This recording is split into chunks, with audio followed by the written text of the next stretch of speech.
What's up guys, you're watching Life TCG. I've got a deck profile for you today on Pauper Tortured Existence. So, in the past, all the videos on my channel I've done live with a camera and the paper cards.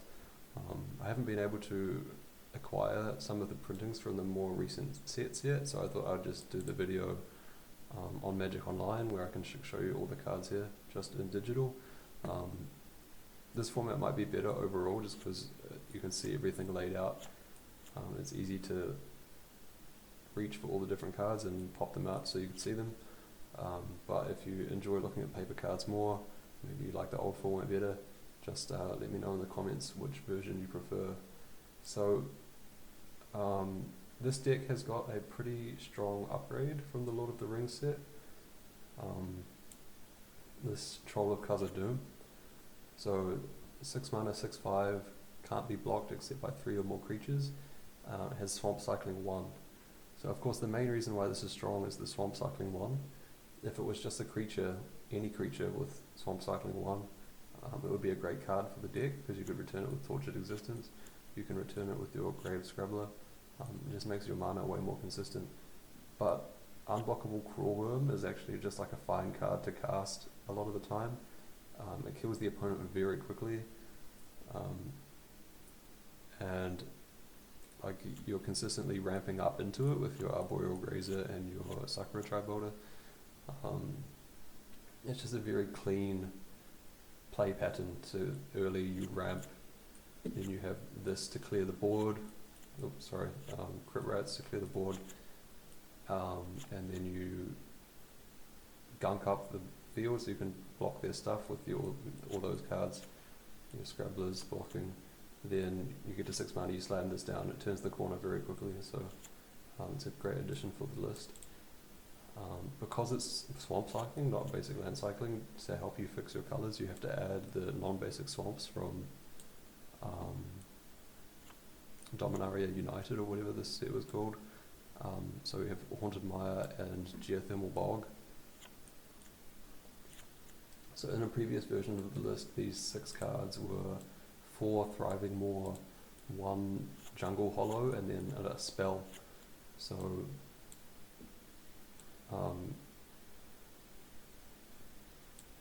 we've cut 5 lands in a spell for 2 lands in the 4 land cycles. I think this is a pretty good combination.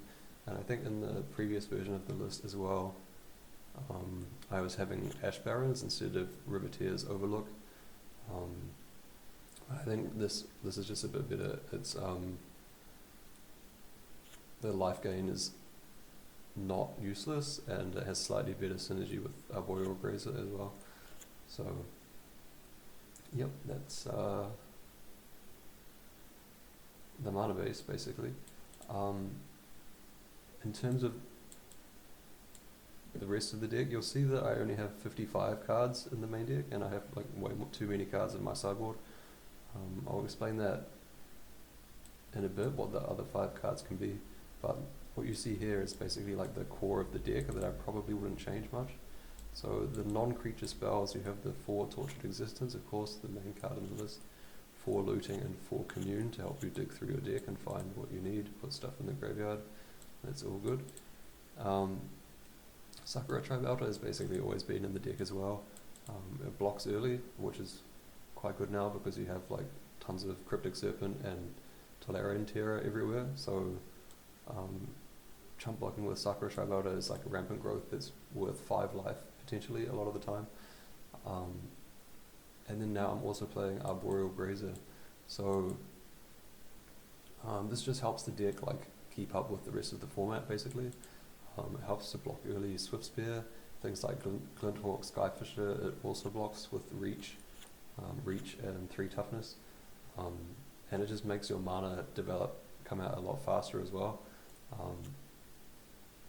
And you can do that more consistently now because you have the Troll to make sure you always have lands in your hand. And then once you have developed all your mana quickly, then the Tortured Existence essentially gives you infinite card advantage anyway, so you're not too worried about the fact that you spent a card on this kind of like 0-3 blocker that doesn't really do anything. 4 Grazers is a bit too many because you generally only want to play like exactly 1 in the early game. It's a little bit hard to make use of 2 or more, so I like having only 3. Then we have the Dredges, 2 Stinkweed Imp and 3 Brownscale is basically what I've played for a long time. Brownscale is better in multiples because you can chain off the life gain trigger by cycling back and forth between 2 copies of it. Stinkweed Imp is nice because it blocks anything to kill it in Dredge 5. We also have the 1 copy of Tilling Treefolk as another 3 mana card. Just the extra card advantage to return lands is good, and it's a good combo with Grazer. Having more lands in your hand lets you use Grazer even in the mid to late game. You can return your Grazer with Tortured Existence, and it blocks while helping you develop your mana even more quickly. So, just a powerful card. You don't really want more than 1 because it's pretty clunky in multiples, but it's pretty nice just to have access to 1. Then up here we have the 4 Grave Scrabblers. In the past, there's definitely been versions of the deck where I haven't liked Grave Scrabbler as much, but now it's much stronger, the fact that it consistently get a land for only 1 mana. In the past, people played versions of the Tortured Existence deck where they would play a ton of cards like Monstrous Carabid or Dranith Stinger, because in order to reliably hit your land drops, you use the card advantage from Grave Scrabbler to get back those cards that just have cycling, and then you cycle them and you hope you top deck a land so you can play it. But now you have the Troll, you can just get that back directly with Grave Scrabbler and you know you're going to find a land every time. That's a very big upgrade, and of course the Troll is much better as a card to cast compared with Monstrous Carabid, and usually compared to Dranith Stinger as well. So yeah, I think the Grave Scrabbler is a very strong card for the deck to have, because it also helps you offset the card disadvantage from the Grazer. So it's a lot more like high synergy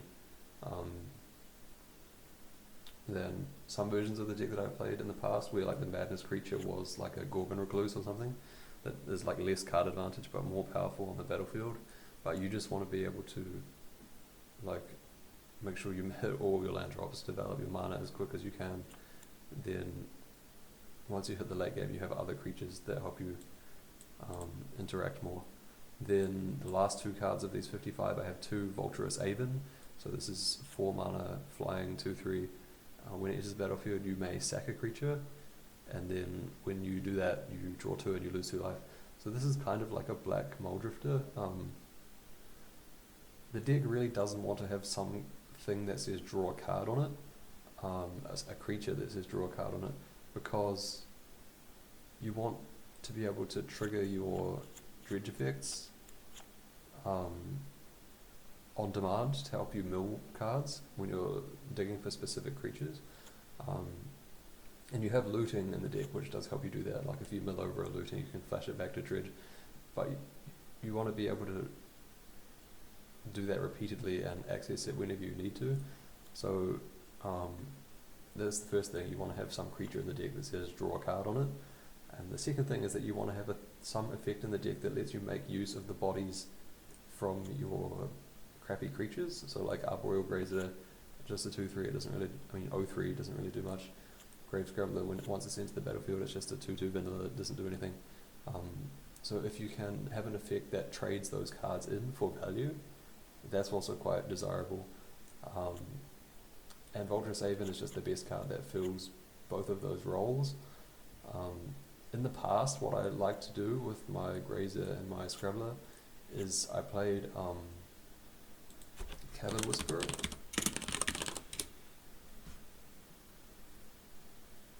This card. So the Menace mutate creature, so you mutate onto your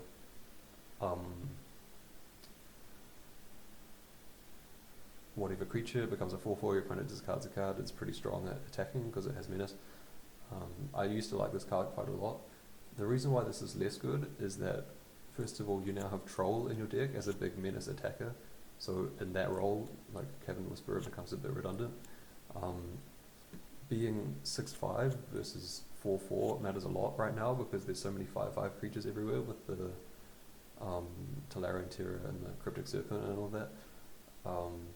The other thing is that one of the best creatures to mutate your Geothermal Whisperer onto was Basking Root Wallet, because you could give it the +2/+2 with the activated ability, and this list isn't playing Root Wallet anymore either, because Root Wallet just became a lot worse. Like, it doesn't, because Ninja is such a small part of the format now, and people don't play aggro decks like Green Stompy or whatever, so like there's a lot fewer things that Basking Root Wallet can actually profitably block by itself, which makes it much less appealing. And of course it doesn't give you the card advantage that like Grave Scrabbler does, for example, so it's just a much weaker card than it has been in the past. So for all these reasons, like, I don't like Coven Whisperer that much anymore, and I'd rather play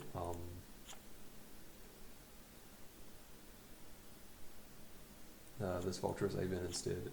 I think this card's quite good. Yeah, in some matchups the like lose life is painful, but remember you can use Brownscale to offset that, so it's can even be like life gain if you have multiples. So this is like the main deck, and I probably wouldn't cut anything from this. Like, this is like a very synergistic sort of engine that you can't really adjust too much. You can maybe cut one Grave Scrabbler if you think this is a slightly too clunky to play all four, but I think it's pretty good now that you have like I said, you have the Troll to reliably get back with it in situations where you're stuck on mana. So in terms of the other 5 cards, I have some like a selection here. I would pretty much always play 2 Crypt Rats at least main deck, I think. Like, you just need some way to interact with your opponent's board. If they're going wide with like Walls combo or Familiars combo, or they're playing a deck like Elves, or it helps you clean up their like Cold Oath tokens with any the 1 mana vampire that makes a blood token, like all of these 1/1s just die to it. Yeah, it's just you can't always rely on just like making a bigger board than your opponent's board. Like, sometimes you do have to kill their stuff, and Crypt Rats is just one of the best ways of doing that. Of course, you can always push your opponent's life total with it as well. Next, I've been playing one Fleshbag Marauder. Like, in the past, I've really not liked this card because it trades really inefficiently with a ton of stuff. Like, you know, all the Pauper creatures like Thraben Inspector, Augur of Bowlers, like all of these. It's a little bit better now because trading off with a 5/5 out of the blue decks is okay, and like even just killing a Delver is like not terrible. Like Faerie Seer is like a much less of a played card at the moment than it has been in the past, but I mean, yeah, the other thing is that like there's not really much else in the deck that can deal with a Guardian of the Guild Pact out of the Gates decks. Your only other option is just to try and race it, which is not usually a very successful strategy. So, you know, being able to Crypt Rats all of their like sacred cats away, then you Fleshbag their Guardian is like a okay play to make. And also versus like all that decks, like all the glitters and like boggles and stuff, is fine with versus that as well. So you can, I think one Fleshbag is fine right now, but you could cut it if you wanted. Like in a lot of matchups, it does a kind of similar thing to Spore Frog as well, so it's worth keeping in mind. And then the last 2 cards, I quite like some kind of Death Touch creature right now. So Guildsworn Prowler is one option. 2/1, 2 mana Death Touch. When it dies, if it wasn't blocking, draw a card. So it can jump in front of Talarian Terror, Gurmag Angler, Cryptic Serpent, all of these big creatures. Block it and kill it. You don't draw a card if it blocks, but you're usually happy to make that trade. Then when you're attacking, or if you're attacking and they block, you get to draw a card. Or if they use a removal spell on this, because they don't want you to block, then you get to draw a card too. That's quite nice. The other option for this slot I would consider too is the Gorgon, which I played a lot in the past. So they do very similar kind of roles, just like as a death touch creature to help you deal with big stuff.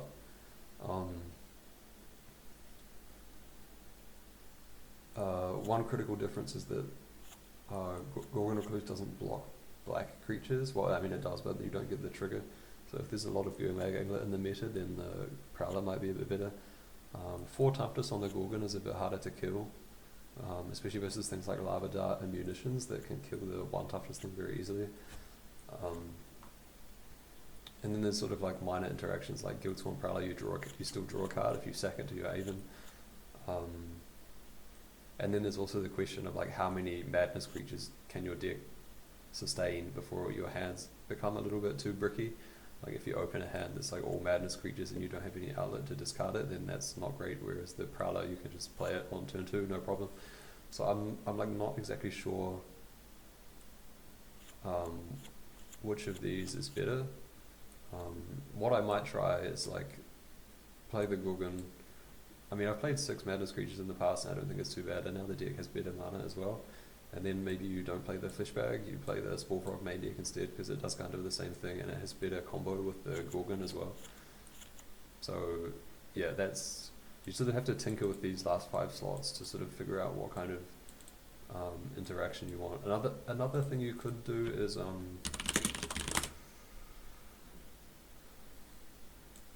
this card's also like quite fine in terms of being the death touch blocker that you want it to be, more efficient at attacking as well, and the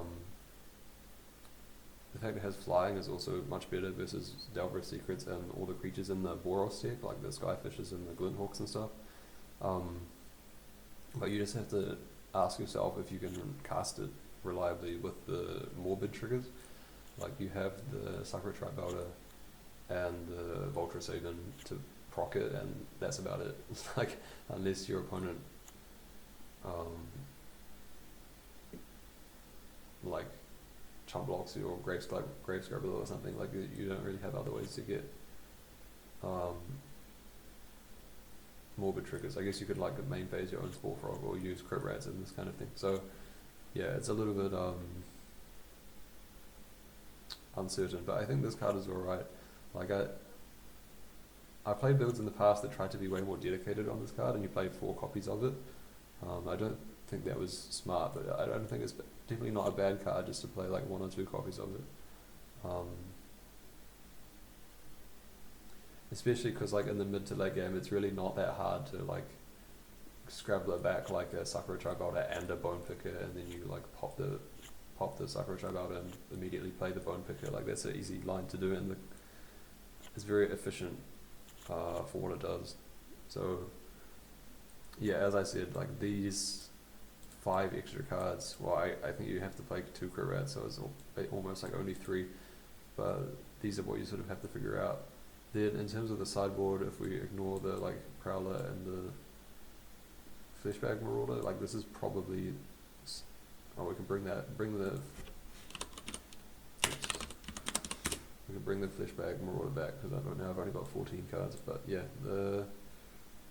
I like playing these Mire's Grasp in the sideboard. It looks kind of weak as a removal spell, because like Cast Down is in the format, like you can just play an instant speed Doomblade that kills anything, but being able to maximize spells that you can find with Commune is relevant, and this kills most of the things that you care about, like Kiln Fiend and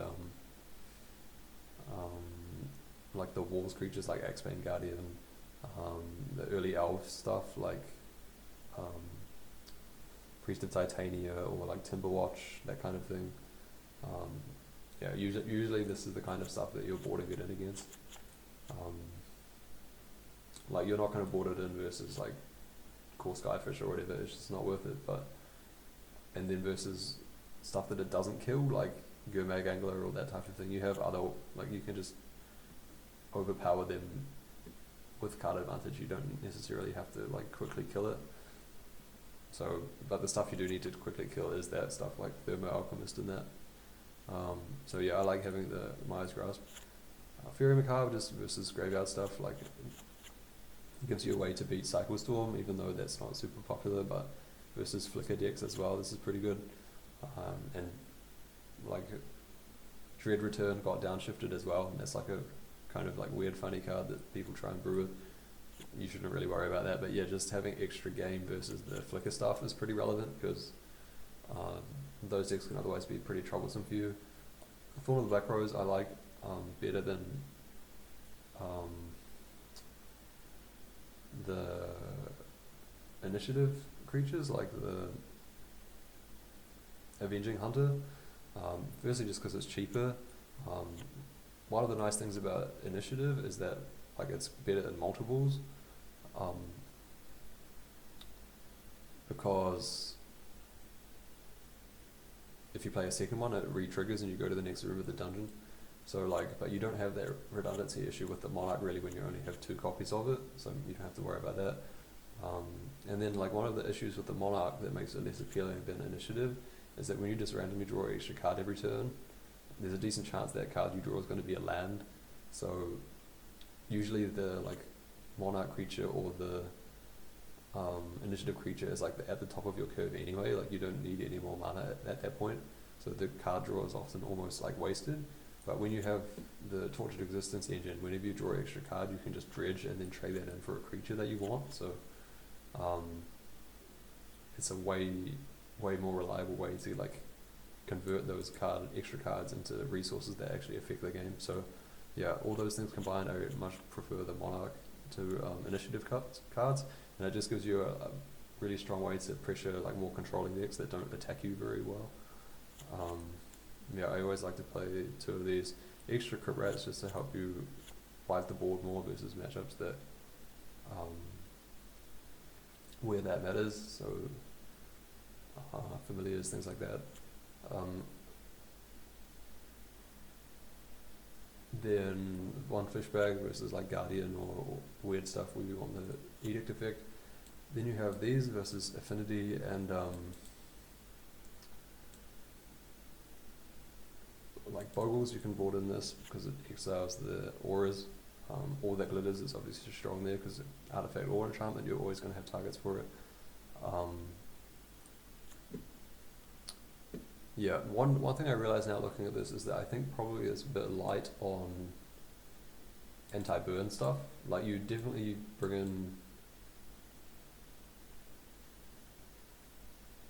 like versus burn, you don't want Masked Vandal. Like you probably board in this versus burn, which I think is okay, but might not be enough. So like you could think about like cutting a Crypt Rats for like a Gnaw to the Bone or the 4th Golgari Brownscale or something like that. That would be one option, or you don't. Yeah, or the Fleshbag might not be necessary, that kind of thing. So yeah, that's about it for the deck. Once you've figured out these last sort of like 3-ish cards, then I think you have a pretty good list. So yep, you can let me know if you've been playing this deck at all since the Lord of the Rings set came out. I don't think there's any cards that this deck wants to play from Eldraine, so I guess we'll have to see what the next set has in store, but hope you enjoy this. This has been Life OTCG with Pauper Tortured Existence, signing out.